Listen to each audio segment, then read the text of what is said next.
Welcome back to the channel. Today, we're kicking off an exciting new series all about OSPF Open Shortest Path First, one of the most powerful and widely used routing protocols in networking.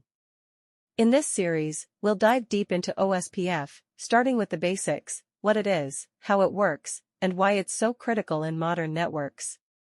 Whether you're a networking beginner or a seasoned professional looking to sharpen your skills, this series will give you everything you need to understand and implement OSPF confidently.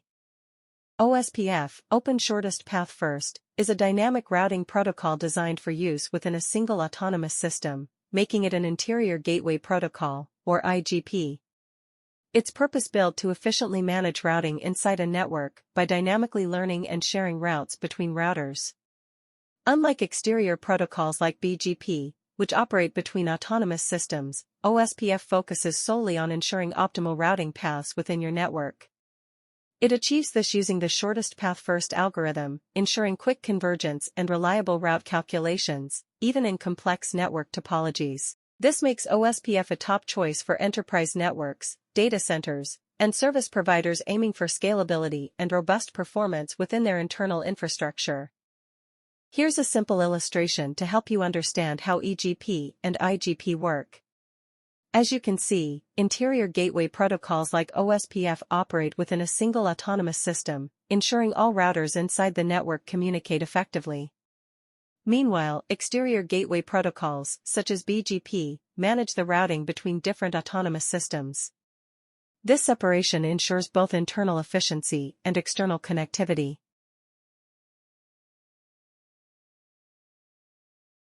Key features of OSPF. Link State Protocol. OSPF routers exchange information about the state of their links, interfaces and connections, instead of entire routing tables. It uses the Dijkstra algorithm to calculate the shortest path tree for each router, ensuring optimal routing. Hierarchical design with areas. OSPF networks can be divided into areas to reduce complexity and improve scalability. All areas connect to a central backbone area, Area 0, creating a structured and manageable topology. Fast convergence. When a network change occurs, e.g. a link failure, OSPF quickly recalculates routes, minimizing downtime. Support for IPv4 and IPv6. OSPF v2 is used for IPv4, while OSPF v3 supports IPv6 and dual-stack environments.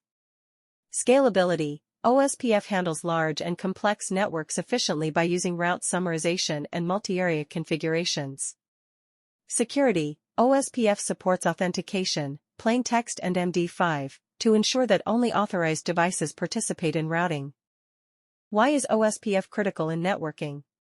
Dynamic routing for large networks. OSPF is designed for medium to large-sized networks, offering automatic route updates and recalculations when changes occur. Redundancy and reliability. OSPF provides redundancy by supporting multiple paths to a destination. If one path fails, OSPF dynamically reroutes traffic using an alternative path. Efficient use of bandwidth. By advertising only link state changes, rather than the entire routing table, OSPF minimizes the amount of control traffic.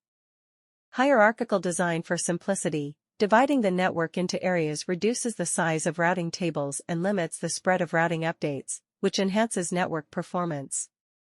Interoperability. OSPF is an open standard protocol, meaning it works across devices from different vendors, making it a versatile choice for multi-vendor environments. Application in modern networks. OSPF is commonly used in data centers, enterprise WANs, and ISP networks where dynamic, scalable, and reliable routing is essential. Analogy for OSPF. Think of OSPF as a team of highly coordinated couriers in a city. Link state advertisements, LSAs, are like status updates sent to all couriers about road conditions and closures. Each courier uses the updates to create their own map and finds the shortest path to deliver packages. If a road closes, link failure, the couriers quickly replan their routes, ensuring deliveries are never delayed. What are OSPF hello packets? Hello packets are like an OSPF router's introduction letter. They are the first type of OSPF packets sent when a router starts up and are essential for discovering neighbors. Establishing and maintaining communication between OSPF routers. Ensuring the network is alive and functioning. Why are hello packets important? Building neighbor relationships. Without hello packets, OSPF routers cannot discover or communicate with each other. Network stability. They ensure all routers in the OSPF domain are aware of each other's status. Efficient troubleshooting. If something goes wrong, hello packets can help pinpoint the issue, e.g. mismatched timers or authentication. Analogy. Think of hello packets as a group of friends texting "Hey, are you there?" every few seconds. If someone doesn't reply, the group knows that friend is no longer available to chat. This keeps everyone in sync and ensures no one is left out. Why do we need loopback IP in OSPF? Stable router ID. Loopback IP ensures a consistent router ID, unaffected by physical interface status.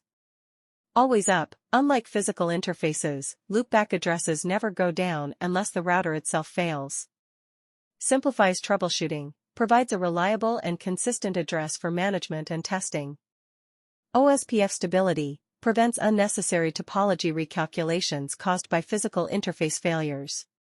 Multi-area reachability. Acts as a dependable endpoint for OSPF inter-area routes.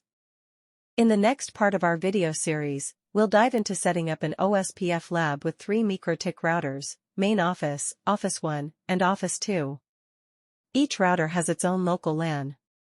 We'll configure OSPF using loopback IP addresses and ensure that the LAN networks of the Main Office and Office 1 can communicate with the servers in Office 2.